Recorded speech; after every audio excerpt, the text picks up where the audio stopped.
పొంగులేటి శ్రీనివాసరెడ్డి గారు, శాసనసభ్యులు మందుల సామెల్ గారు,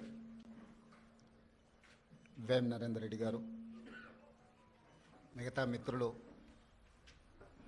ఈ పత్రికా సమావేశంలో పాల్గొనడం జరిగింది. ప్రధానంగా ఈ పత్రికా సమావేశంలో రెండు అంశాలను పాత్రికేయ మిత్రులకు వివరించాలని ఈ సమావేశాన్ని ఏర్పాటు చేయడం జరిగింది. మొదటిది, గత 4-5 రోజులుగా దేశవ్యాప్తంగా దుమారం, వివాదం, వాదనలు, ప్రతివాదనలు, ఆరోపణలు, ప్రత్యారోపణలు జరుగుతూ ఉన్నాయి.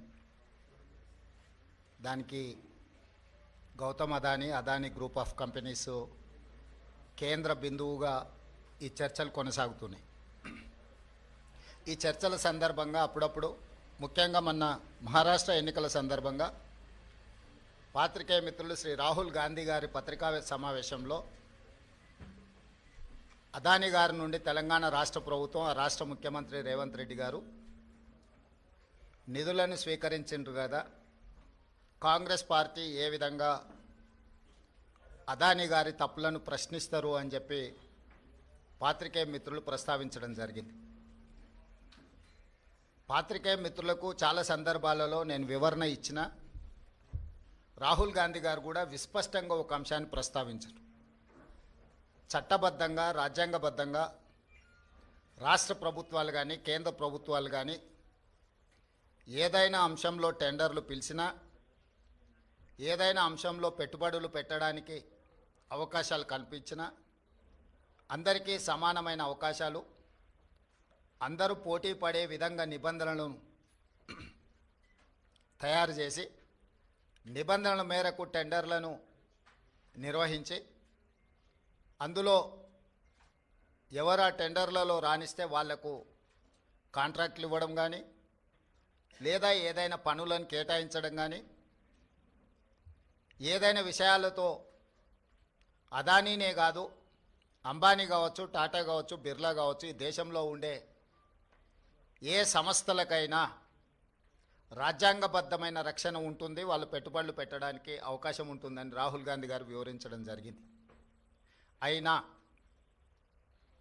జర్నలిస్టులు కావచ్చు, రాజకీయ పార్టీలు కావచ్చు, పదే పదే తెలంగాణ రాష్ట్ర ప్రభుత్వానికి ప్రతిష్టాత్మకంగా తెలంగాణ రాష్ట్ర ప్రభుత్వం భావించి ప్రారంభించిన యంగ్ ఇండియా స్కిల్స్ యూనివర్సిటీకి కార్పస్ ఫండ్ కింద రాష్ట్ర ప్రభుత్వం నిధుల స్వీకరణ కోసం చేస్తున్న ప్రయత్నంలో భాగంగా చాలా సంస్థలు ముందుకొచ్చి రాష్ట్ర ప్రభుత్వం ప్రారంభించిన ప్రతిష్టాత్మకమైన యంగ్ ఇండియా స్కిల్స్ యూనివర్సిటీకి నిధులను ఇవ్వడం జరిగింది.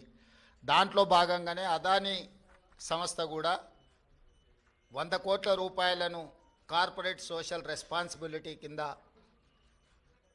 తెలంగాణ రాష్ట్ర ప్రభుత్వం ప్రారంభించిన యంగ్ ఇండియా స్కిల్స్ యూనివర్సిటీకి ఇస్తాము అని చెప్పి ఆమోద లేఖ ఇవ్వడం జరిగింది. ఈ అంశాన్ని ప్రస్తావించడం ద్వారా అదేదో అదానీ గ్రూప్ తెలంగాణ రాష్ట్ర ప్రభుత్వానికో ముఖ్యమంత్రి గారికో అప్పనంగా 100 కోట్ల రూపాయలు ఇచ్చినట్టుగా అనవసరమైన చర్చలకు, రాద్ధాంతానికి తావిస్తున్నది.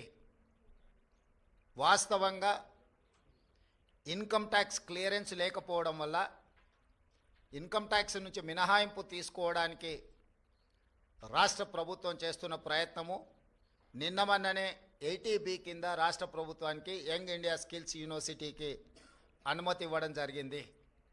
ఇప్పటి వరకు ఏ సంస్థ నుంచి కూడా తెలంగాణ రాష్ట్ర ప్రభుత్వం తన ఖాతాలోకి 1 రూపాయి కూడా తీసుకోలేదు, including Adani.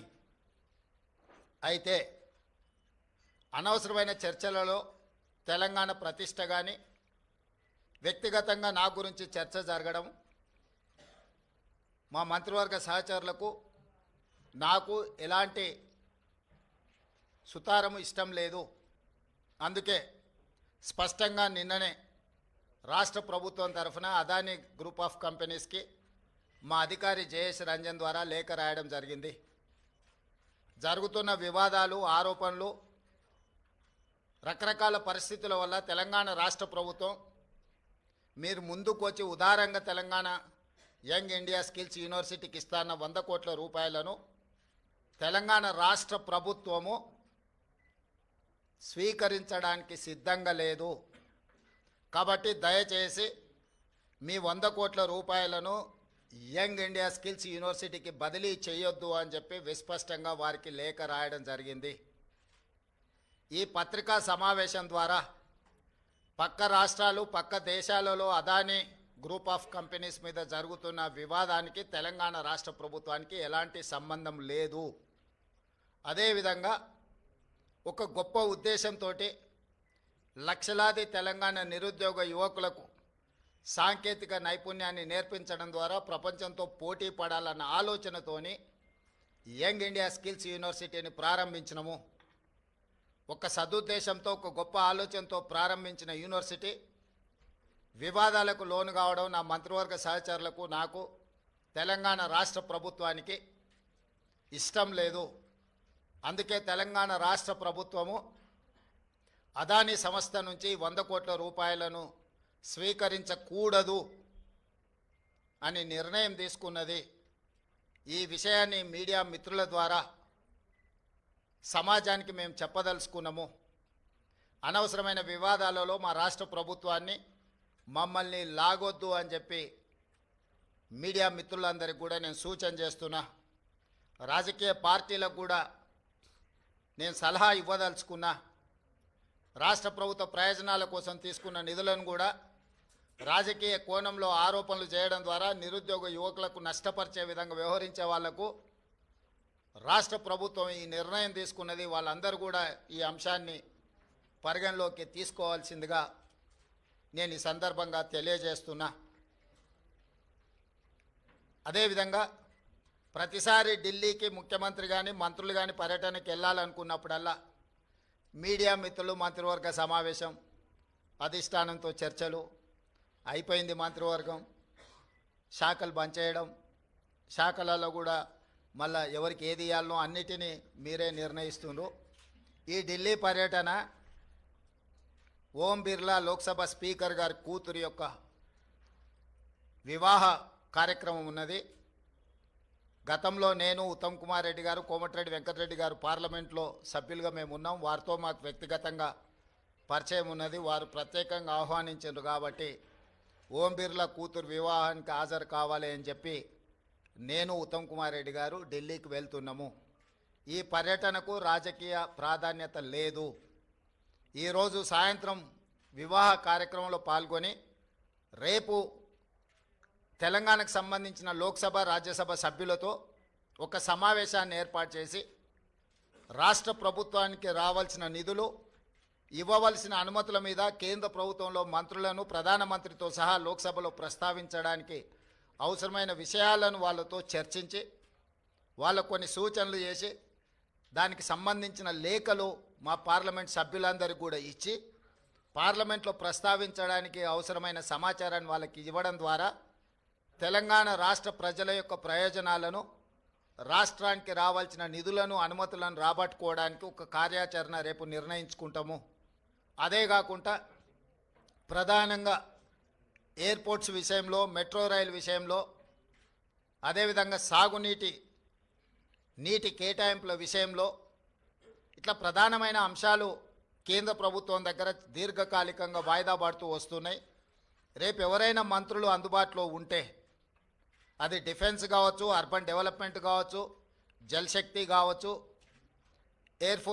Airport authority related issues కావచ్చు, మంత్రులు ఎవరైనా ఉంటే రేపు అపాయింట్మెంట్స్ ఒకవేళ దొరికితే అందుబాటులో ఉన్న ఎంపీలు, అందుబాటులో ఉన్న మంత్రులము ఆయా కేంద్ర మంత్రులను కలిసి రాష్ట్రానికి రావాల్సిన నిధులను, అనుమతులను రాబట్టుకోవడానికి ప్రయత్నం చేస్తాము.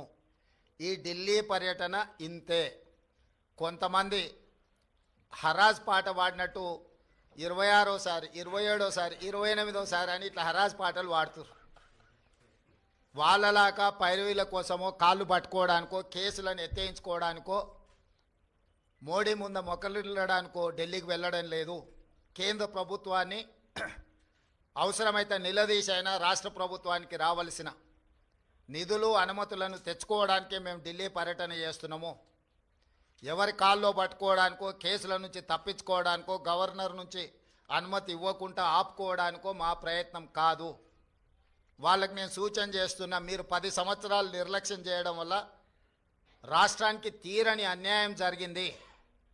కేంద్ర ప్రభుత్వాన్ని ప్రశ్నించాల్సిన మీరు కేంద్ర ప్రభుత్వంతో అంటగాగి మనకు బయ్యారం ఉక్కు కర్మాగారం కావచ్చు, కాజీపేట రైల్వే కోచ్ ఫ్యాక్టరీ కావచ్చు, IIITలు కావచ్చు, లేకపోతే గిరిజన యూనివర్సిటీ కూడా 10 సంవత్సరాలు ఆలస్యం కావచ్చు, ఎన్టీపీసీ ద్వారా ప్రారంభించాల్సిన 4000 మెగావాట్ల విద్యుత్ అంశం కావచ్చు, బ్యాక్వర్డ్ డిస్ట్రిక్ట్స్ డెవలప్మెంట్ ఫండ్స్ కావచ్చు, BRGF, ఇట్లాంటివి కూడా చాలా విషయాలలో తెలంగాణ రాష్ట్రానికి 10 సంవత్సరాలలో వేల కోట్ల నష్టం జరిగింది. అది మన హక్కు, ఎవరి దయనో కాదు. మన హక్కుల కోసం మనం ఢిల్లీలో పర్యటించాలి, కేంద్ర ప్రభుత్వాన్ని కలవాలి, కేంద్ర ప్రభుత్వం నుంచి నిధులు తెచ్చుకోవాలి. ఇది భారతీయ జనతా పార్టీ ట్రెజరీ నుంచి ఇవ్వడం లేదు, కేంద్ర ప్రభుత్వ ట్రెజరీ నుంచి ఇవ్వాల్సి ఉంది. ఇది ఫెడరల్ స్ట్రక్చర్ ఉన్న ప్రభుత్వము, యూనియన్ ఆఫ్ స్టేట్స్. వివిధ రాష్ట్రాలతో కూడుకున్న కేంద్ర ప్రభుత్వం వివిధ రాష్ట్రాలకు ఇవ్వాల్సిన నిధులను ఖచ్చితంగా ఇవ్వాల్సిందే.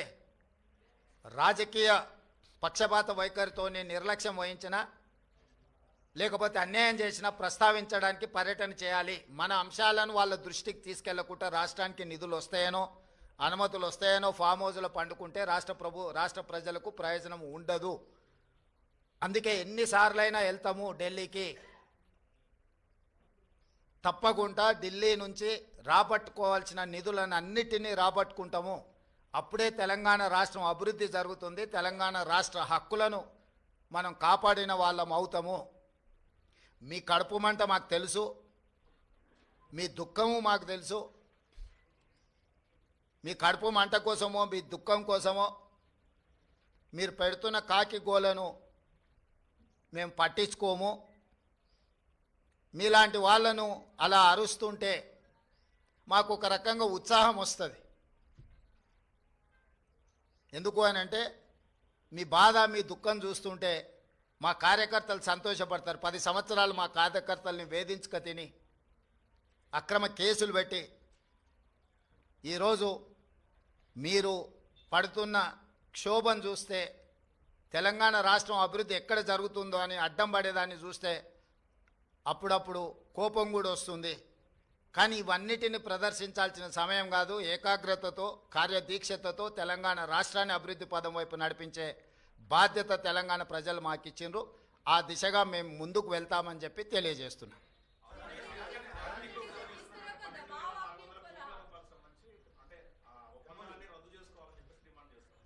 ఎవరు ఇప్పుడు వాళ్ళ ప్రభుత్వంలో ఉన్నప్పుడు వాళ్ళు చేసిన ఒప్పందాలు చాలా ఉన్నాయి. వాటి వివరాలన్నీ నేను ఇస్తా. ఒక ఒప్పందాన్ని రద్దు చేయాలంటే దానికి న్యాయపరమైన సలహాలు కూడా తీసుకోవాలి. యూనిలాటరల్గా నువ్వు ఏది రద్దు చేసినా ఆ సంస్థలకు కోర్టుకు కూడా వెళ్ళే అవకాశం ఉంటుంది. ఈ రాష్ట్రంలో కాంట్రాక్టులు ఇచ్చింది, భూములు కేటాయించింది, అదాని ఫ్లైట్లో ఆడంబరంగా ప్రయాణాలు చేసింది వాళ్ళు. కాబట్టి ఈరోజు రాష్ట్ర ప్రభుత్వం రాహుల్ గాంధీ గారు చెప్పిన విషయాన్ని నేను ముందే ప్రస్తావించిన. రాష్ట్రంలో పెట్టుబడులు పెట్టడానికి ఇతరులకున్న అవకాశము అందరికీ ఉంటుంది. పెట్టుబడుల విషయంలో ఎవరికి మినహాయింపులో లేకపోతే ఎవరికో అప్పనంగా ఆయాచితంగా కట్టబెట్టే విధానము ఉండదు. ఒక పక్కన రాష్ట్రానికి పెట్టుబడులు రావడం లేదని మాట్లాడతారు, ఇంకొక పక్కన పెట్టుబడులు వస్తే వాటిని రద్దు చేయంట అంటున్నారు. అసలు మీ విధానం ఏందో ముందు బయటికి రాండి. గతంలో మీరు ఇచ్చిన నేషనల్ హైవేస్ కావచ్చు, లేకపోతే డేటా సెంటర్లు కావచ్చు, ఇతర ఆర్మీ రిలేటెడ్ సంస్థలు ప్రారంభించడానికి మీరు కేటాయించిన భూముల మీద మీ మీద ఏమైనా కేసులు పెట్టాలా? అదానితో మీరు చేసుకున్న ఒప్పందాలను రద్దు చేయాల్సి వస్తే మీరు చేసుకున్న వాటిని మీ మీద కేసులు కూడా పెట్టాల్సి వస్తుంది.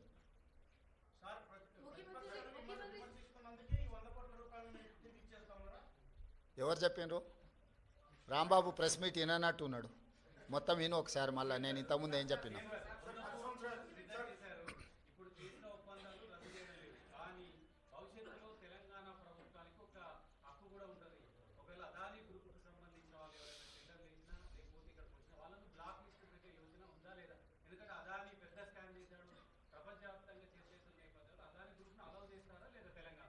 ఇప్పుడు అదానీ గ్రూపు టెండర్లు వేస్తాడా వేయడా అనే విషయమే తేలనప్పుడు వాటి మీద ఎలాంటి చర్యలు తీసుకుంటామనే చర్చ ఎందుకు వస్తుంది? టెండర్లు పిలిచినప్పుడు వాళ్ళు భాగస్వామ్యం చేసినప్పుడు ఆ ప్రభుత్వాన్ని ఇతర ప్రాంతాలలో బ్లాక్ లిస్ట్ ఒకవేళ చేసి ఉంటే ఏ నిబంధనల మేరకు ప్రభుత్వం చర్యలు తీసుకోవాలో ప్రభుత్వం ఆ నిబంధనల మేరకు చర్యలు తీసుకుంటుంది. ముందుగానే ఊహించుకొని లేకపోతే ఎవరో ఒకరు ఏదో ఒకటి అల్లర చిల్లర మాటలు మాట్లాడితే వాటి మీద ప్రభుత్వం స్పందించదు. ప్రభుత్వానికి నిర్దిష్టమైన విధి విధానాలు ఉంటాయి. ఆ నిర్దిష్టమైన విధి విధానాలకు లోబడి మాత్రమే ప్రభుత్వం చర్యలు చేపడుతుంది.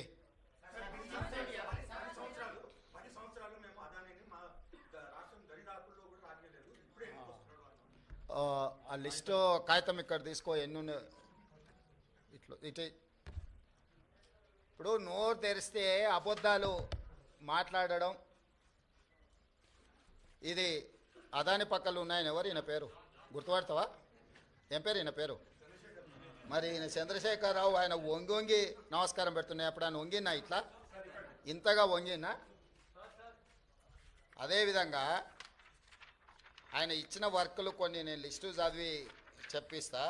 KCR invites Adani to set up a power plants in TS. Okay, Hans India పత్రిక ఓనర్ ఉండొచ్చు కదా. Business baron Adani meets to KCR, Times of India. ఇగో ఈ బుద్ధిమంతుడు ప్రబుద్ధుడు అదాని సంఖలో దూరిండు. ఈ సిగ్గులేనోడు అదాని గురించి నా గురించి మాట్లాడతాడు. అట్లనే ఒక లిస్ట్ ఉంటుంది కదా, వేరే పేపర్ ఇంత ఉందా, 12-13 లిస్టు ఉంటుంది చూడు ఒకటి. నేను ఆ లిస్టు చదివి వినిపిస్తాను నీకు. ఎన్ని ఇచ్చిండ్రో వాళ్ళు, ఎన్ని నేషనల్ హైవేస్ ఇచ్చిండ్రు, ఎన్ని డేటా సెంటర్లు ఇచ్చిండ్రు. ఒకవేళ సిద్ధంగా ఉన్నాడు ఆయన ఇచ్చిన అన్నిటి మీద విచారణకు, మళ్ళీ విచారణ ఏంగానే చూసిరా నా మీద కేసులు పెడుతురని ఒకలా ఏడుపులు ఏడుస్తుంటాడు. పెట్టూరి జైలుకు పోతానే ఆయన్నే అంటాడు. ఎప్పుడెప్పుడు జైలుకు పోదామా, జైల్లో పోయి ఉందామా అని ఆయన ఏమనుకుంటున్నట్టు. నిన్న అనేది పేపర్లో చూసిన జైలుకు పోయిన వాళ్ళు అందరూ అయినరానా? ఆ లెక్కన ముందుగాల వాళ్ళ చెల్లెలు పోయింది. మరి ఆల్రెడీ వాళ్ళ చెల్లెలు జైలుకు పోయి వచ్చింది. అట్లా కూడా ఈయనకు అవకాశం లేదు కదా. ఆ ఛాన్స్ ఒకవేళ తీసుకుంటే కేసీఆర్ ఫ్యామిలీలా ఆల్రెడీ వాళ్ళ చెల్లెలు జైలుకు పోయి వచ్చింది. ఆ ఛాన్స్ ఆల్రెడీ వాళ్ళ చెల్లెలు కొట్టేసింది. ఆ ఫ్యామిలీలో ఉన్న పోటీని తట్టుకోలేక. కాబట్టి ఇట్లాంటి చిల్లర ఆలోచనలు మానాలి. 10 ఏళ్ళు మంత్రి చేసినోడు, అమెరికాలో చదువుకొచ్చినోడు, కొంచెమన్నా జ్ఞానంతో కొంచెమన్నా ఆలోచన విజ్డమ్ వాడాలి కదా. ఆ విజ్డమ్ వాడకుండా అన్ని చిల్లర మాటలు మాట్లాడుకుంటా Adani Elbit Systems defence unit at Mamidipally operational BRS టైంలో ఇచ్చిండ్రు. అదేవిధంగా missile cell manufacturing unit at Mamidipally under construction BRS ఇచ్చింది. Microsoft data centre at Ellikatra BRS ఇచ్చింది.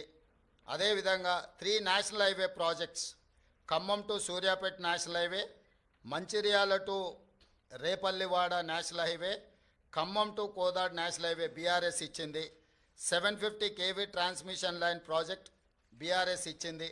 ఇన్ని ప్రాజెక్టులు బీఆర్ఎస్ ఇచ్చి ఈరోజు same counter drone manufacturing unit at Mamidipalli BRS ఇచ్చింది. ఇన్ని ప్రాజెక్టులు బీఆర్ఎస్ అదానికి ఇచ్చి అదానితో అంటగాగి అదాని దగ్గర కమిషన్లు మెక్కి నేను చేసిన ప్రయత్నం అదాని సిఎస్ఆర్ ఫండ్స్ నుంచి తెలంగాణ నిరుద్యోగ యువకుల కోసం వాళ్ళ భవిష్యత్తును నిర్మించడం కోసం ఆలోచన చేసి యంగ్ ఇండియా స్కిల్స్ యూనివర్సిటీకి లక్షలాది తెలంగాణ నిరుద్యోగ యువకులకు ప్రయోజనం చేకూర్చే విధంగా సిఎస్ఆర్ ఫండ్స్ కింద 100 కోట్లు తీసుకొస్తే అది రాష్ట్రానికి ప్రయోజనం. కేసీఆర్ లాగా అదానీ నుంచి అప్పనంగా నిధులు మా కుటుంబానికి కొట్టేయాలి. ఇన్ని ప్రాజెక్టులు ఇచ్చిండు. ఈ ప్రాజెక్టులు అన్ని ఇచ్చినందుకు కేటీఆర్ను ప్రాసిక్యూట్ చేయాలనా? అదానీని కేసీఆరే కలిసిన కేటీఆర్ అనే కాదు. దీనికి ఏం సమాధానం చెప్తాడు? సో ఏది పడితే అది మాట్లాడితే చెల్లుద్ది. ఎన్ని చిల్లర మాటలైనా మాట్లాడతాం. మాకు అధికారం కోల్పోతే మేము సహనం కోల్పోయినామని 2023లో అధికారం కోల్పోయారు. 2024 జూన్లో డిపాజిట్లు కోల్పోయారు. ఇప్పుడు మెదడు కూడా కోల్పోయారు టీఆర్ఎస్ వాళ్ళు. సో మెదడు కోల్పోయిన మాటలు మాట్లాడితే దానికి ఇంకా మనం ఏం సమాధానం చెప్తాం? రాహుల్, నువ్వు మాట్లాడు, నువ్వన్నా చెప్పాలి కదా కొంచెం అప్పుడప్పుడు.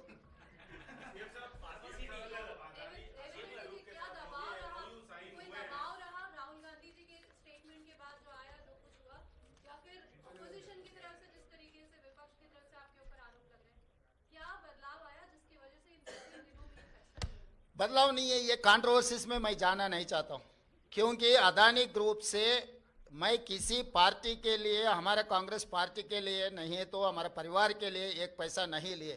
जो तेलंगाना राज्य सरकार ने जो कदम उठाया निरुद्योग युवता के लिए, यंग इंडिया स्किल्स यूनिवर्सिटी, क्योंकि लाखों के युवता आज without any skill they are not getting any employment. So I wanted to teach my students skill. उसी के लिए CSR corporate social responsibility funds हम अदानी से 100 crore in principle we have taken a letter. अभी तक एक पैसा भी हमारे तेलंगाना सरकार के खाता में नहीं आया. तो इसीलिए ये कंट्रोवर्सी में बगल के राज्य में कुछ करप्शन, बगल के देश में कुछ करप्शन, ये सब करप्शन के बारे में जब चर्चा हो रहे थे तब तेलंगाना के चर्चा मुझे अच्छा नहीं लगा, क्योंकि हम नियत से सरकार चला रहे, नियत से चलाने के लिए हम लोग कोशिश कर रहा है. तो तेलंगाना राज्य के बारे में कोई भी कुछ गलत फहमी से कुछ गलत कहा तो हमारे लिए ठीक नहीं है, क्योंकि कुछ कम 3 लाख करोड़ रुपए बजट है तेलंगाना राज्य के. तो उसमें 100 करोड़ रुपए के लिए हम लोग इतना अलिगेशन फेस करने का जरूरत नहीं है. मैं और मेरे कलीग कैबिनेट मिनिस्टर हम लोग ये सोचे कंट्रोवर्सी में हम जाना क्यों. तो कंट्रोवर्सी से दूर रहने के लिए हमारे राज्य सरकार ने ये निर्णय लिया हुआ है. हमारे ऊपर कोई किसी ने दबावट करने वाले नहीं है, किसी ने दबावट किए तो हम लोग सुनने वाले भी नहीं है. मेरे डेफिनेटली नुकसान है, मगर कंट्रोवर्सी से ज़्यादा नुकसान नहीं है. तेलंगाना राज्य के जितना कंट्रोवर्सी में जा रहा है वो सबसे ज़्यादा नुकसान है. इमेज सब कुछ है, तो हम हमारे इमेज खराब होने के लिए हम एक पैसा का भी हम लोग मौका देने के लिए तैयार नहीं है तेलंगाना राज्य सरकार ने. इसीलिए हम 100 करोड़ रुपए बदली नहीं करने के लिए हम खत लिखा हुआ है अदानी ग्रुप के लिए.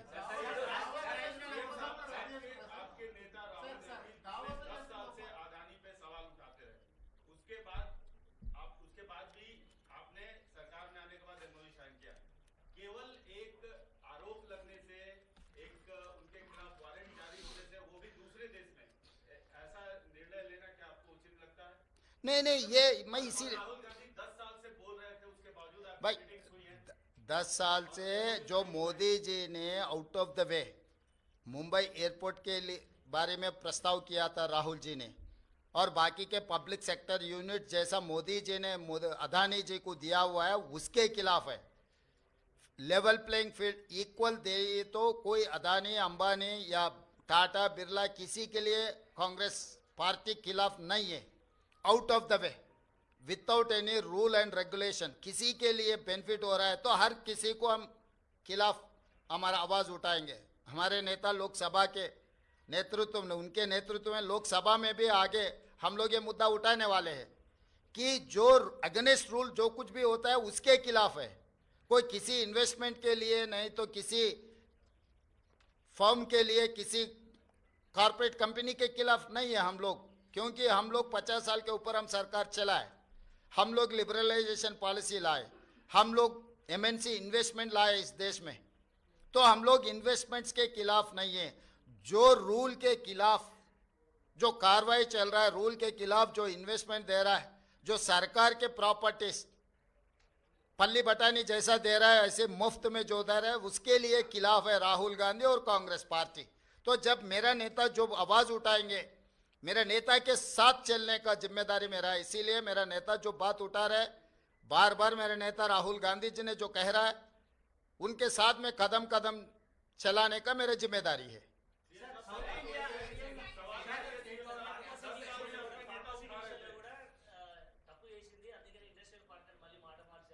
హే వాడో పిచ్చోడు, వాడికి పిచ్చోడు మాట్లాడే మాటలు ఎందుకు మీరు అంత సీరియస్గా తీసుకుంటారు? మహారాష్ట్ర ఎన్నికల్లో ఈవీఎంల వల్ల ఓటేయింది అనేది ఒక ఆరోపణలు వస్తున్నాయి. దీన్ని ఈవీఎం ఉండాలంటారా, మీరు పోస్టల్ బ్యాలెట్ పోవాలంటారా, ఏమంటారా యాజ్ ఏ ముఖ్యమంత్రిగా? నేను ముఖ్యమంత్రి కాదు, కాంగ్రెస్ పార్టీ విధానమే ఈవీఎం కాదు, బ్యాలెట్ మీద ఎన్నికలకు పోవాలని కాంగ్రెస్ పార్టీ విధానము. కాంగ్రెస్ పార్టీ కార్యకర్త నుంచి ఏఐసిసి అధ్యక్షుడు వరకు ఈ దేశంలో జరిగే ఎన్నికలు బ్యాలెట్ పేపర్ ద్వారా జరగాలనేది మా పార్టీ విధానము. ఎవరమైనా ఆ విధానానికి కట్టుబడి ఉంటాం, అది మా పార్టీ విధానం.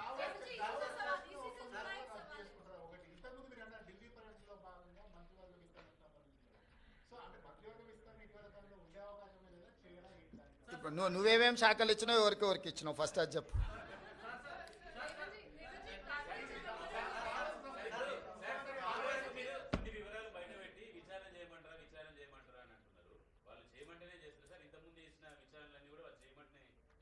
వాళ్ళు అడిగితేనే చేసినాం కదా, అసెంబ్లీలో వాళ్ళే అడిగినారు కదా, విచారణ చేయండి మీకు దమ్ము ఉంటాయని వాళ్ళు సవాల్ విసిరినందుకే కదా. సాగునీటి పారుదల దాంట్లో వాళ్ళే సవాల్ విసిరినరు, దీంట్లో వాళ్ళే సవాల్ విసిరినరు, విద్యుత్ దాంట్లో. ఇప్పుడు కూడా మిగతా దాంట్లో కూడా నన్ను పోలీస్ స్టేషన్లో పెట్టమని ఆయన్నే అడుగుతున్నాడు. సో ప్రతిపక్షానికి ఇవ్వాల్సిన గౌరవం మేము ఇవ్వాలి కదా, అడిగినప్పుడు చేయకపోతే బాగుండదు కదా.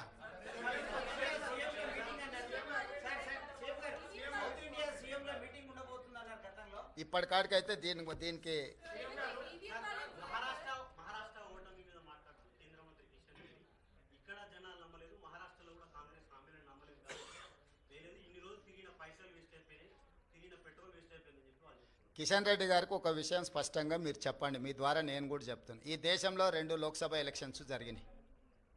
లోక్సభ ఎలక్షన్లు అనేటివి ప్రధానమంత్రికి సంబంధించిన ఎన్నికలు. ఒకటి కేరళ వాయనాడ్లో ప్రియాంక గాంధీ, 2 నాందేడ్లో మహారాష్ట్ర. మహారాష్ట్ర మేము గెలిచినామని గొప్పలు చెప్పుకొని జబ్బలు జరుచుకుంటున్నాడు కిషన్ రెడ్డి అక్కడ. ఈ 2 పార్లమెంట్లల్లో నరేంద్ర మోడీని ఓడించి అక్కడి ప్రజలు రాహుల్ గాంధీ నాయకత్వాన్ని, మల్లికార్జున్ ఖర్గే నాయకత్వాన్ని బలపరిచినరు. మహారాష్ట్రలో రాష్ట్ర ప్రభుత్వానికి సంబంధించిన ఓటు మహాయుతికి వేసిండ్రు, కేంద్ర ప్రభుత్వానికి సంబంధించిన ఓటు రాహుల్ గాంధీకి వేసారు. అన్ని అసెంబ్లీలు ఓడిపోయినా నాందేడ్ పార్లమెంట్లో రవీంద్ర చౌహాన్ కాంగ్రెస్ పార్టీ గెలిచింది. దీన్ని బట్టి నరేంద్ర మోడీ నాయకత్వాన్ని, ఆ మంత్రివర్గంలో పనిచేస్తున్న కిషన్ రెడ్డిని చీదరించుకున్నారు, చీకొట్టిరు మహారాష్ట్ర ప్రజలు. కేరళలో రాహుల్ గాంధీ గారికి వచ్చిన మెజారిటీ కంటే ప్రియాంక గాంధీ గారికి ఎక్కువ మెజారిటీ వచ్చింది. ఓటింగ్ పర్సంటేజ్ రాహుల్ గాంధీ గారు పోటీ చేసినప్పుడు 75%, ప్రియాంక గాంధీ గారు పోటీ చేసినప్పుడు 65%. రాహుల్ గాంధీ గారికి 3,64,000 మెజారిటీ వస్తే ప్రియాంక గాంధీ గారికి 4,10,000 మెజారిటీ వచ్చింది. అంటే మోడీ నాయకత్వాన్ని కేరళ తిరస్కరించడమే కాకుండా మహారాష్ట్రలో అద్భుతమైన విజయం సాధించినని గొప్పలు చెప్పుకుంటున్న బీజేపీని పార్లమెంటులో, నాందేడ్ పార్లమెంట్లో ఎక్కడైతే ఉత్తమ్ కుమార్ రెడ్డి గారు ఇన్ఛార్జిగా వ్యవహరించారో ఆ సీటు కాంగ్రెస్ పార్టీ గెలిచింది. ఈ మాత్రం ఇంగిత జ్ఞానం కూడా బీజేపీ నాయకులకు, ముఖ్యంగా కిషన్ రెడ్డి గారికి లేకపోవడం, అలాంటి ఇంగిత జ్ఞానం లేని వ్యక్తిని కేంద్ర మంత్రిగా చేయడం అనేది మన దురదృష్టం. కాబట్టి కేంద్రము రాష్ట్రము 2 వేరు. రాష్ట్రానికి సంబంధించిన తీర్పు ప్రజలు ఒక రకంగా ఇచ్చారు, కేంద్రానికి సంబంధించిన తీర్పు ఇంకొక రకంగా ఇచ్చారు. కర్ణాటకలో 3 అసెంబ్లీ ఎన్నికలు జరిగితే 3 బీజేపీ అత్తా లేదు పత్తా లేదు కాంగ్రెస్ పార్టీ గెలిచింది. వెస్ట్ బెంగాల్లో 6 అసెంబ్లీలు జరిగితే ఒక్క సీట్లో కూడా నాకు తెలిసినంత వరకు బీజేపీకి డిపాజిట్ కూడా రాలేదు, ప్రతిపక్ష పార్టీలు గెలిచినాయి. ఈ రకంగా దేశంలో ఏ కొనన చూసినా మోడీ నాయకత్వాన్ని తిరస్కరించిన విషయాన్ని కప్పిపుచ్చుకోవడానికి మహారాష్ట్రలో మీ ప్రభుత్వం ఉంది, మీ ప్రభుత్వం ఏర్పడ్డది, జార్ఖండ్లో మా ప్రభుత్వం ఉంది, మా ప్రభుత్వం ఏర్పడ్డది, మహారాష్ట్రలో మీకు కొన్ని సీట్లు పెరిగినాయి, జార్ఖండ్లో మాకు కొన్ని సీట్లు పెరిగినాయి. ఇందులో ఏంది గొప్ప, ఏంది వాళ్ళు సాధించింది, ఎందుకు సంబరాలు చేసుకుంటారో నాకైతే అర్థం కాలే.